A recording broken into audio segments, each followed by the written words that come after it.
Hello everyone, welcome back to my YouTube channel. I go by the name Flavian and welcome to the Flavored Impact Edition. And if you're watching us for the first time from wherever you are, kindly don't forget to subscribe, like, share and comment. So for today, we are privileged to fact review an amazing Caribbean island by the name Jamaica. Jamaica is known for its beautiful beaches and the origin of the birthplace of the reggae music and the amazing Rastafarian culture. So it's a tropical island with a rich culture and history. So stay tuned as we are going to review it. Thank you. In the Caribbean Sea, off the coasts of Cuba and Haiti, lies the island of Jamaica. Famous for its beaches, rainforests, and rich culture, Jamaica is the home of reggae music and a popular tourist destination. But Jamaica's road to independence has been long and rocky, from Spanish domination through British rule to an independent country. Join us as we explore Jamaica's journey from indigenous inhabitants to the colorful tapestry of cultural influences that now define the rock. Before the European invasion, Jamaica had two distinct historical cultures that had settled on the island. The first was a civilization known as the Redware people, after the red pottery they'd left behind, who probably arrived on the island around 600 CE. The second was the Taino, an Arawak people who colonized the Caribbean in roughly 800 CE. The Taino called the island Jamaica, meaning the land of wood and water or the land of springs. The first European we know to have reached Jamaica was Christopher Columbus in 1494 CE, who transliterated the Taino name to Jamaica. Then in 1503, he spent just over a year there when he beached his ships. In 1509, Spanish explorer Columbus's crewmate and first Jamaican governor, Juan de Esquivel, created the first permanent European settlement in Jamaica. The port colony of Sevilla la Nueva, or New Seville, was established near the Taino village of Maima in the hope of becoming a gold mining center. When no gold was found, the island became an agricultural base for the Spanish. They began growing crops and farming animals, introducing oranges, lemons, limes, figs, and sugarcane, which thrived in the Caribbean climate, as well as pigs, horses, and chickens. The Spanish enslaved most of the native Taino, and many of them died from overwork and European diseases. However, some survived in remote locations or married Spanish men, keeping their culture going to the extent that Taino ancestry still exists in Jamaica. The first Africans to come to Jamaica were brought on slave ships directly from their homeland in around 1518. By the early 17th century, the population of Jamaica was around 3,000, which included around 500 enslaved Africans. In 1655, Admiral William Penn, father of the founder of Pennsylvania, was put in command of an expedition that invaded and captured Jamaica. Within 5 years, the Spanish had been expelled. Still, a lot of the enslaved Africans were able to escape and form communities in the highlands. They established farming communities in remote and defensible areas, growing plantains and yams, hunting, and developing herbal medicines. There is also evidence that they merged and intermarried with the Taino, who had remained on the island. These escapees were called Maroons, which was probably an anglicized version of the Spanish word cimarron, meaning wild. In 1664, Jamaica created its own assembly, which meant that the small elite group of wealthy white plantation owners and merchants could initiate bills, which would be accepted or rejected by the governor who represented the crown. Although the bill still had to be approved by the British Privy Council, the assembly steadily grew in power until they essentially governed Jamaica. From the mid-17th century to about the mid-18th century, the Caribbean was the center of the golden age of piracy, and due to the British fearing the Spanish would try and reclaim Jamaica, Jamaica's ports became safe havens for buccaneers at the behest of the British military governor. In particular, Port Royal developed a reputation for lawlessness. The pirates brought money, stimulated the economy, and attracted merchants and artisans, earning Port Royal the title richest and wickedest city in the world. Life in Jamaica was tough, and the European settlers were susceptible to tropical diseases like malaria and yellow fever. The enslaved Africans died in droves from both European and tropical diseases, as well as the extremely harsh working conditions. On the island, the deaths of enslaved Africans significantly outnumbered the births. Despite this, the population continued to grow as European immigration increased, and enslaved Africans continued to be shipped to Jamaica in order to support the agricultural and economic needs of the Europeans. By the early 18th century, the population had grown to around 18,000, and over half of the population were enslaved people. In 1670, the Spanish signed the Treaty of Madrid, which officially ceded the control of Jamaica to the English. In 1672, Jamaica became the world's busiest slave market, with Britain holding a monopoly on the slave trade.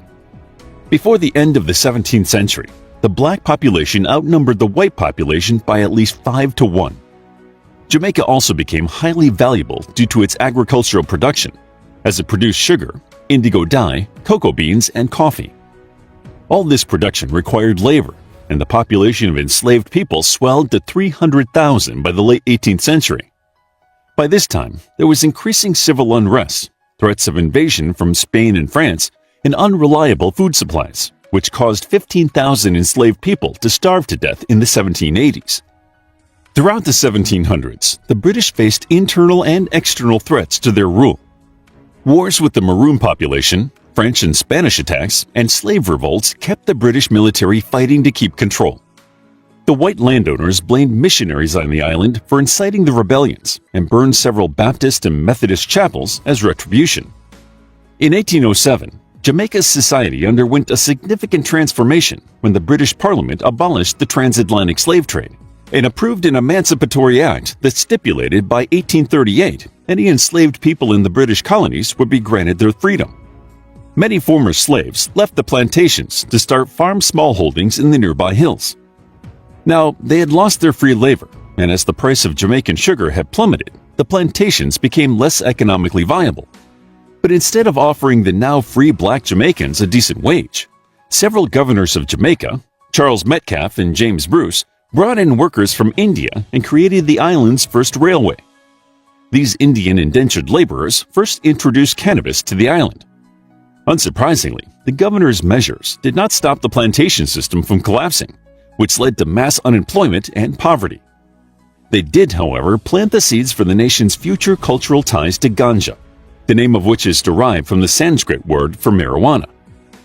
In 1865, black Jamaicans living in Morant Bay protested the unfair living conditions and laws. Baptist deacon Paul Bogle had been preaching a radical political vision and had been present at the protest. A warrant was issued for his arrest, but a riot occurred when armed forces came to arrest him, which resulted in the death of 18 militia. Reports that white people had been killed in a black protest riot caused outrage amongst the Jamaican Assembly, and martial law was declared by Governor Edward John Eyre. The suppression of the rioters resulted in the deaths of over 400 black Jamaicans, including Paul Bogle, with a further 600 being brutally flogged and thousands of houses burned to the ground. Although the white landowners in the Caribbean applauded Eyre's actions, an official investigation by the British government resulted in his dismissal, and he was recalled to England to stand trial for murder. However, a grand jury in London ultimately acquitted his case. As the Jamaican Assembly had yielded power to Eyre, it had orchestrated its own demise, and in 1866, Jamaica was declared a crown colony. Despite some improvements to the economy, including reducing the dependency on sugar and starting a lucrative banana trade, by the early 20th century, unemployment was still a significant issue, and thousands of Jamaicans left the island to work on Cuban sugar plantations or help build the Panama Canal. There was also a growing black cultural revival, and in 1914, Jamaican Marcus Garvey founded the Universal Negro Improvement Association. Garvey would go on to become an important figure in the Harlem Renaissance. During the 1920s, a growing professional class of people of African and mixed ancestry began demanding a more representative government and expressing dissatisfaction with the Crown Colony system. This unrest was exacerbated by the Great Depression of the 1930s, which led Jamaicans to establish labor unions and start demanding self-governance. The 1930s also saw the emergence of the Rastafari religion in Jamaica after Haile Selassie was crowned Emperor of Ethiopia. Haile Selassie's pre-coronation name was Rastafari, which the movement adopted as the title for their new Christian-based religion, believing Haile Selassie to be Christ reborn. Jamaican Rasta are the descendants of the enslaved Africans who converted to Christianity, and they maintain that the King James Version of the Bible was deliberately altered to allow enslavers better control over the enslaved people. The Rastafarian message of self-pride, hope, and redemption resonated with Jamaica's poor and marginalized communities and helped instill a sense of national pride and self-belief. In 1938, growing unrest in Jamaica caused the British to appoint a royal commission to investigate the social, political, and working conditions on the island. This commission resulted in a new constitution in 1944 that allowed all Jamaicans the right to vote, regardless of race and class, and the establishment of a House of Representatives, a nominated legislative council, and an executive council. In 1953, the constitution was altered to allow for elected government ministers, and in 1957, the executive council became a cabinet. By 1959, Jamaica had the right to internal self-government. During this time, Jamaica also benefited from the 1940 Colonial Development and Welfare Act, which made provisions for the commercial development of Britain's economically dependent territories. Colonial development grants allowed Jamaica to prepare for independence and finance the Jamaican branch of the University of the West Indies and many industrial projects. In 1958, Jamaica became a founding member of the West Indies Federation, which hoped to establish political unity between territories in the Caribbean. However, the federation was dissolved in 1962 after issues including the British-imposed administrative structures, disagreements over policies, and an unwillingness to give power to the federal government. The collapse was mainly due to the withdrawal of Jamaica, which held a national referendum in 1961 that showed the majority of Jamaicans favored leaving the federation. After the dissolution of the federation and anticipating independence, Jamaica started establishing a national flag. The committee assigned the task agreed that the flag's colors should be black to denote the difficulties the Jamaicans had faced, yellow to represent Jamaica's natural beauty and sunshine, and green to symbolize hope and agriculture. They summed up this choice with the phrase, "Hardships are there, but the land is green and the sun shineth." The initial design was unequal horizontal stripes in a green, black, yellow, and green pattern. However, the flag design was found to be similar to that of the national flag of present-day Tanzania, and the design was changed to a yellow cross, or saltire, with the green and black in the background. In April 1962, the Jamaican Labour Party won the Jamaican election. In August of that year, Jamaica became the first Caribbean island under British rule to gain its independence. Jamaica remained part of the Commonwealth, a voluntary association of independent countries that were once British colonies. The death of Queen Elizabeth II and the coronation of Charles III caused Jamaica to rethink its position in 2023, and Jamaicans scheduled a referendum in 2024 to decide whether to cut ties completely with the British monarchy and leave the Commonwealth. At the time of writing, the referendum has yet to be held, and Jamaica's future relationship with its former colonizers is still undecided. While many look to Britain to make a formal apology for their role in the transatlantic slave trade and subsequent mistreatment of black Jamaicans, Britain's Conservative Prime Minister Rishi Sunak refuses to engage in discussions, stating it's not something that we will focus our energies on. Only time will tell whether Jamaica will move completely away from its old colonizers, but as around 800,000 Britons are of Jamaican origin. Welcome back to my YouTube channel. I go by the name Flavian, and welcome to the Flavored Impact Edition. So from the above video, we have been able to understand and know the origin of the Jamaican people. And if you are a tourist and you're planning to visit Jamaica, here is a general information that you need to understand and know about the Jamaican. So for the Jamaica is known for its beautiful beaches and reggae music. Jamaica is a tropical island with a rich culture and history. So you should understand that the capital city of Jamaica is Kingston, and the official language used in Jamaica is English. The currency which you use when you are in Jamaica for shopping and paying bills is the Jamaican dollar, but US dollar is widely accepted. Jamaica got or attained its independence in the year 1962 from the Britain, and Jamaica is the third largest island on the Caribbean. The climate in Jamaica is tropical with the average temperatures, so you should be aware of what on which seasons you are going there, because you should be aware of the hurricanes from the month of June to November. Jamaica is widely known for its reggae music, the Blue Mountain coffee, and beautiful beaches, the jack dish, and the world fastest sprinters like the likes of Usain Bolt.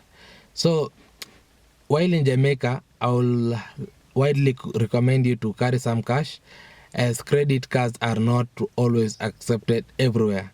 For the modes of transportation, it can be expensive, but you can opt for the car rental.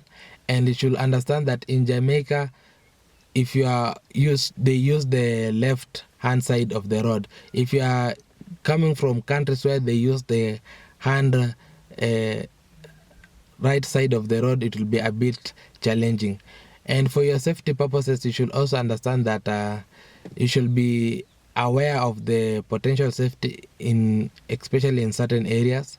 And for the cultural awareness, you should also understand and you should understand and respect the culture, since including the music, food, and be good and nice to the locals. The pace of life in Jamaica is a bit slower, so be aware and be prepared for a more relaxed pace. Here is whereby, like, when you order something, e.g. the taxi, it will delay to come, so you should be aware of that. Even when you order the food, be aware that it can delay. You should also understand that James Bond, the writer, Ian Fleming, wrote all his James Bond movie or novels from Jamaica. The music Kingston of Jamaica. Then the butterfly Jamaica is the home to one of the largest butterflies in the world. So when we talk about additional consideration, you should also understand that in Jamaica you can opt to use the means of bus transport, which is the mostly common.